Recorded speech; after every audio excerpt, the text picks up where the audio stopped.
నమస్కారం. నిన్న నైట్ కదా వీడియో పెట్టాను. Raju weds Rambai cinema hero Akhil Raj delivery boy మీదకి ఆ రకంగా దూసుకొని వచ్చాడేంటి, కొట్టాడా లేక ఓన్లీ తోసాడేంటి అన్నట్టు మాట్లాడాను. అక్కడ నేను చెప్పిన దానికి కొంతమంది మీరేంటి అతనికి సపోర్ట్గా మాట్లాడుతున్నారు అన్నట్టు కొంతమంది కామెంట్లు పెట్టారు. బట్ నేను అందులో ఏదైతే చెప్పాను అక్షరాల ఈరోజు అదే ప్రూవ్ అయింది. నేను చెప్పిన వాటిలో సింపుల్ 1 by 1 పాయింట్స్ చెప్తాను. టైం అరౌండ్ 30 seconds అవుతుంది. నేను 1.5 minutes లోపల కంప్లీట్ చేస్తా. అతను 8.5 minutes వీడియో ఉంది, నేను అది అటాచ్ చేస్తాను. నెంబర్ 1, అతను వీళ్ళింటికి తేకూడని వస్తువులు తెచ్చాడు అన్న. ఎస్, కండోములు, సిగరెట్లు ఏవి పడితే అవి తెస్తున్నారంట. ఎదురింటి వాళ్ళు ఆపోజిట్ అని చెప్పేసి వీళ్ళ ఇంటి పేరు రాస్తున్నారంట. దాంతో వచ్చిన వాళ్ళు ఆపోజిట్ అనేది మర్చిపోయి కింద ఉన్న అడ్రస్ చూసేసి వీళ్ళకి ఇచ్చేసి వెళ్ళిపోతున్నారు. కనీసం క్రాస్ చెక్ చేసుకుంటూ వెళ్ళిపోతున్నారు. అలా నిన్న ఒకటి తెచ్చిచ్చిన తర్వాత ఏం జరిగింది ఏంటి అతను మొత్తం చెప్పాడు. మీరే వినండి. నేను చెప్పదలుచుకుంది నిన్న చెప్పిన దానిలో అతను ఆవేశపడ్డాడు అన్న, అది కూడా చెప్పాడు. ఎస్, నేను ఆవేశపడ్డా, దాన్ని నేను సారీ చెప్తూ ఉన్నా. కానీ అవతల ఉన్న డెలివరీ పర్సన్ తాగి వచ్చాడు. డెలివరీ ముందు మాకు ఇచ్చి వెళ్ళి ఆ తర్వాత అగైన్ రిటర్న్ వచ్చి ఫ్రీగా వస్తే తీసుకుంటారంటూ మమ్మల్ని తక్కువ చేసి మాట్లాడాడు. నేను కోపం ఆపలేకపోయాను. మా నాన్న ఆపుతూ ఉన్నాడు, అరే ఆగరా అని. బట్ నాకు వల్ల కాలేదు, అది నేను చేయకుండా ఉండాల్సింది. బట్ నా తప్పు అయితే ఏం లేదు. అవతల ఉన్న వ్యక్తి తాగొచ్చాడు అండ్ అవతల ఉన్న వ్యక్తి ఇన్స్టా ప్రొఫైల్ మొత్తం తేడాగా ఉంది. అతను బ్లాక్మెయిల్ చేశాడు. ఈ నిజాలన్నీ తీసుకునే పోలీస్ స్టేషన్ ఆల్రెడీ చెప్పాను. అదేదో ముందుగా చేసి ఉంటే బాగుండేది. బట్ కుర్రోడిని కదా, మమ్మని అన్నాడు కదా, తట్టుకోలేక కొంచెం ఎమోషనల్గా ఫీల్ అయ్యాను, కొంచెం ఆవేశపడ్డాను, సారీ అన్నాడు. ఇక నిన్న అసలు ఏం జరిగింది ఏంటి మొత్తం చెప్పాడు చూడండి. I feel proud to say this again. నా అనాలిసిస్ తప్పు కాల. డిస్క్రిప్షన్లో నిన్న వీడియో ఇస్తాను, తమ్ముని కూడా అదే పెట్టాను. ఓవరాల్ ఇతను చెప్పింది మొత్తం విన్నాక అప్పుడు మనకు అర్థమైంది. ఏమనంటే సెలబ్రిటీలు ఏ చిన్న మిస్టేక్ చేసినా దాన్ని భూతద్దన పెట్టి చూస్తాం. కాయిన్కు 2 faces ఉంటాయి అన్నట్టుగా రెండో సైడ్ మనం ఆలోచించాం. అది మన దౌర్భాగ్యం. బట్ ఇతను మరల ఈరోజు చెప్పిన విధానం నాకు చాలా బాగా నచ్చింది. వీడియో పూర్తిగా చూడండి, అందరికీ షేర్ చేయండి.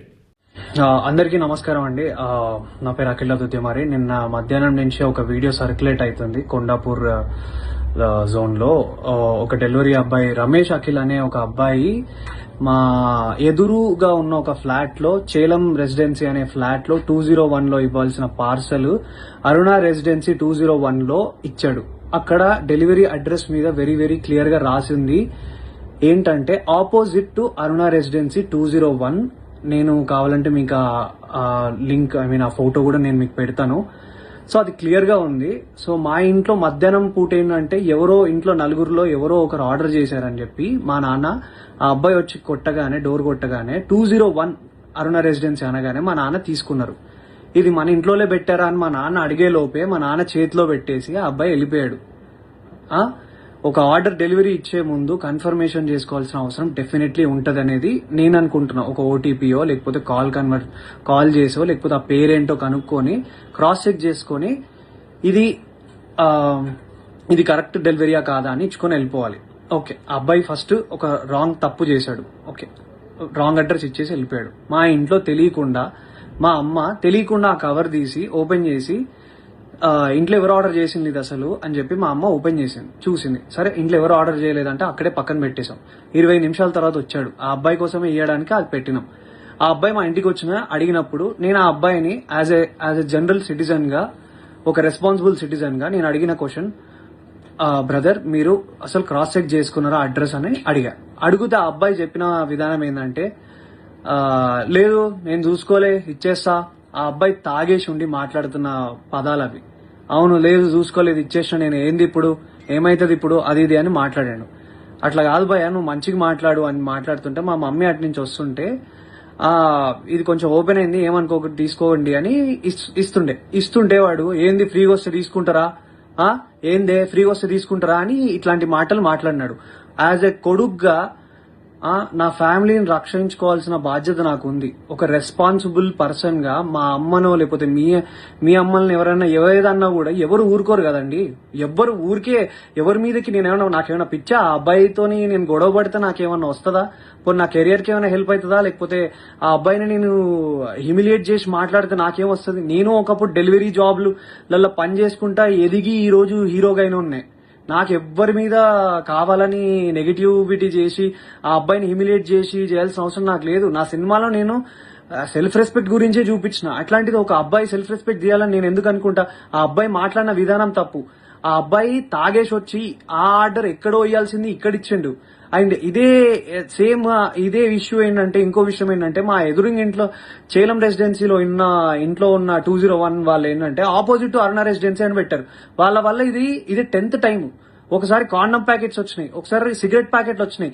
మీ మమ్మీ మీరు ఫ్యామిలీ ఉన్న వాళ్ళకి సిగరెట్ ప్యాకెట్లు కాండమ్ ప్యాకెట్లు వస్తే మీరు తీసుకోగలుగుతారా? అంటే wrong address definitely, but still అది ఎంత ఎంబారెన్సింగ్ ఉంటది అనేది మీకు అర్థమవుతుందా? నా మీద అందరు సోషల్ మీడియాలో నిజమేంటో, నా సైడ్ నుంచి ఉన్న స్టోరీ ఏంటో తెలుసుకోకుండా అందరు నా మీద నెగిటివ్ కామెంట్స్ కొడుతున్నారు. నీకు అంత బలిసిందా, ఇంది చేసినా అది చేసినా, మా పేరెంట్స్ ని నన్ను అందరినీ ఇష్టం వచ్చినట్టు తిట్టి మాట్లాడుతున్నారు కదా బ్రదర్. నేను అదే అడుగుతున్నా, ఒకవేళ మీ ఇంట్లో మీదకి నెగిటివ్ గా మాట్లాడితే మీరు దాన్ని ఎందుకు చేసినావు, నువ్వు చేసింది తప్పు కదా, నువ్వు రాంగ్ ఆర్డర్ ఇచ్చినావు కదా అని చెప్పి నేను ఆ అబ్బాయిని అడగడానికి వెళ్ళిన. ఆ అబ్బాయి ఆ ఆర్డర్ ఆ అబ్బాయికి ఇచ్చేసినాక కూడా మెట్లు దిగుతూ నా ఫోన్ తీసి నువ్వు హీరో కదా, నేను వైరల్ చేస్తా, నాకు తెలుసు నువ్వు అది కానీ మాట్లాడినాడు. చెప్పండి, నేను రెస్పాన్సిబుల్ గా ఉండి వద్దు నీ ఆర్డర్ నీకు ఇచ్చేసినాక నువ్వు కిందికి వెళ్ళిపో అని మర్యాదగా ఆ అబ్బాయిని వెళ్ళిపో అని చెప్పి నేను అక్కడి నుంచి పంపిస్తుంటే ఆ అబ్బాయి వీడియో తీసి ఫోన్ తీసిండు. మా అమ్మ నాన్న వాళ్ళు టానిక్ తినే వాళ్ళు భయపడ్డారు. అరే ఏం చేస్తున్నాడు ఇప్పుడిప్పుడే మా మనోడు ఇట్లా వస్తున్నాడు, ఈ అబ్బాయి ఏంది ఇట్లా మాట్లాడుతున్నాడు అని చెప్పి వాళ్ళు టెన్షన్ పడినారు. మీరు చెప్పండి, మీరు ఈ సిచ్యువేషన్ ఉంటే మీరేం చేస్తారు మీరు చెప్పండి. నేనైతే రెస్పాన్సిబుల్ గా ఉన్నా. నా మీద జరిగిన ఈ అలిగేషన్ దాని గురించి నేను పోలీస్ వాళ్ళ దగ్గరికి వెళ్ళి మాట్లాడి ఫిర్యాదు చేయడం జరిగింది. సో నేను ఆర్ మా అమ్మ మా నాన్న ఏదైనా తప్పు చేసి ఉంటే definitely we will be sorry for that. నేను కావాలని ఏం వాళ్ళ మీదకి వెళ్ళలేదు. ఆ అబ్బాయి మా అమ్మ మీదకి తప్పుడుగా మాట్లాడిండు, తప్పుడు మాట వదిలిండు, అది కూడా కొంచెం తాగిన మత్తులో ఉన్నాడు. ఆయన ఏ బిల్డింగ్ లో ఇవ్వాలో ఏది ఇవ్వకుండా చూసి ఇచ్చిన విధానం బట్టి నేను ఏం మాట్లాడుతున్నావురా నువ్వు, జాగ్రత్తగా మాట్లాడు, నోరు దగ్గర పెట్టుకొని మాట్లాడు అని చెప్పి నేను వాడిని అడ్రస్ చేసిన. వాడిని కొట్టడానికి నేను వెళ్ళలేదు. మీరు చూసిన ఆ వీడియోలో కూడా మా నాన్న నన్ను ఆపడానికి ట్రై చేస్తున్నాడు. దేనికి ఆపడానికి ట్రై చేస్తున్నాడు అంటే వాడు వీడియో తీస్తున్నాడు, వద్దు నాన్న అక్కడికి వెళ్ళకు, నీకేమైనా అయితే ప్రాబ్లం అవుతుందని చెప్పి మా నాన్న చెప్తున్నాడు. నేనేమో మా అమ్మ నాన్న, ఇప్పుడు మనం ఎంత కష్టపడ్డా గానీ ఏమి ఇస్తాం, మన అమ్మ నాన్నకు రెస్పెక్ట్ ఇస్తాం. అట్లాంటిది ఏ సంబంధం లేని అసలు మా ఆర్డర్ గాని దానికి మా ఇంట్లోకి వచ్చి మళ్ళీ బై మిస్టేక్ గా 20 నిమిషాల తర్వాత మళ్ళీ వచ్చి దానికి నేను ఆ అబ్బాయి వచ్చి ఇష్టం వచ్చినట్టు ఏందే ఫ్రీ వస్తే తీసుకుంటావా అని మీ ఇంట్లో ఉన్న వాళ్ళని ఎవరినన్నా అంటే మీరు ఊరుకోగలుగుతారా బ్రదర్? మీరు చెప్పండి. నాకు నన్ను ఇన్ని మాట్లాడుతున్నారు కదా, I'm able to take it. నాకు ఓకే, నాకేం ప్రాబ్లం లేదు. తప్పు నాదైతే నేను తలొంచుకొని అబ్బాయి సారీ చెప్పడానికి నాకు ఏ ప్రాబ్లం లేదు. కానీ ఒక డెలివరీ బాయ్ ఆ అబ్బాయి ఇన్స్టాగ్రామ్ ఓపెన్ చేసి చూడండి, హుక్కా బాటిళ్లతోని ఒక బైక్ కి సంబంధించిన నెంబర్ ప్లేట్ లేకుండా, కార్ కి సంబంధించిన నెంబర్ ప్లేట్లు లేకుండా ఉన్నారు. అలాంటివి ఫోటోలన్నీ పెట్టుకొని, హుక్కా ఫోటోలు పెట్టుకొని ఇవన్నీ చేస్తున్న అబ్బాయి, ఒక డెలివరీ అబ్బాయి చాలా ఇన్నోసెంట్ అని మాట్లాడుతున్నారు కదా. ఆ అబ్బాయి తాగొచ్చిండో ఏం చేసి వచ్చిండో ఎవరికి తెలుస్తుంది? ఎవరు దాన్ని తీసుకురాగలుగుతారో చెప్పండి. నేను రెడీ ఉన్నా. మీరు ఏదంటే అది చేయడానికి నేను రెడీగా ఉన్నా అందరికీ. And once again I request all the media and everyone people. నేను ఒక మధ్య తరగతి మిడిల్ క్లాస్ కుటుంబంలో నుంచి వచ్చిన అబ్బాయినే. నేను డెలివరీలు చేసుకొని బతికే వచ్చిన. అట్లాంటి మా అమ్మ మా నాన్న డెలివరీ అబ్బాయిలు వస్తే మజ్జిగిచ్చి పండ్లిచ్చి పంపించిన రోజులు కూడా ఉన్నాయి. మా అమ్మను ఒక మాట అన్నారు, అది తప్పు, అబ్సల్యూట్లీ తప్పు. అది అలా అనడం ఏది కూడా కరెక్ట్ కాదు. అండ్ ఒక సైడ్ డెలివరీ అబ్బాయి నా మీద ఊసింది, నా మీద అన్ని అలిగేషన్స్ చేస్తున్నారు కదా. సీసీటీవీ ఫుటేజ్ ఉంటది కదండి, ఆ సీసీటీవీ ఫుటేజ్ తీసుకోండి. అది కూడా చూసుకొని అప్పుడు మీరు మీడియాలో సర్క్యులేట్ చేయండి. అఖిల్ నిజంగా బలుపెక్కి కొట్టుకుంటున్నాడా అని అప్పుడు వేయండి సార్ మీరు స్టేట్మెంట్లు. అప్పుడు వేయండి సార్ మీరు ఇలాంటి మాటలన్నీ ట్విట్టర్ లో మాట్లాడుతున్న ప్రతి మాటలు. ఇప్పుడు కాదు కదా సార్, ఇది తప్పు కదా. ఒక విషయాన్ని కరెక్ట్ గా అది నిజమా కాదా అని తెలుసుకున్నాక ఒక ఆరోపణ వేయండి సార్. నేను 100% తప్పు చేస్తే నేను ఆరోపణ తీసుకోవడానికి నేను రెడీగా ఉన్నా. కానీ నేను తప్పు చేయకపోతే నా ఇన్స్టాగ్రామ్ లో ఆయన నన్ను డిఫేమ్ చేయడానికి ట్రై చేస్తున్న అందరికీ ఏం ఆన్సర్ చేస్తారు సార్?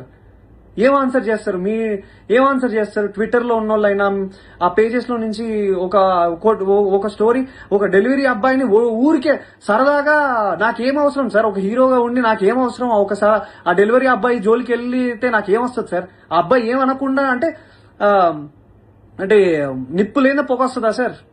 చెప్పండి, మీరే చెప్పండి సార్, నాకు అర్థం కావట్లేదు. ప్లీజ్ ఈ విషయాన్ని మీరు దయచేసి అందరూ అర్థం చేసుకోండి. నేను ఏ తప్పు చేయలేదు. నేను అక్కడ జనరల్ గా రియాక్ట్ అయ్యాను. మా అమ్మ మీదకి మాట్లాడితే, మా ఫ్యామిలీ మీదకి మాట్లాడితే నేను రియాక్ట్ అయ్యాను.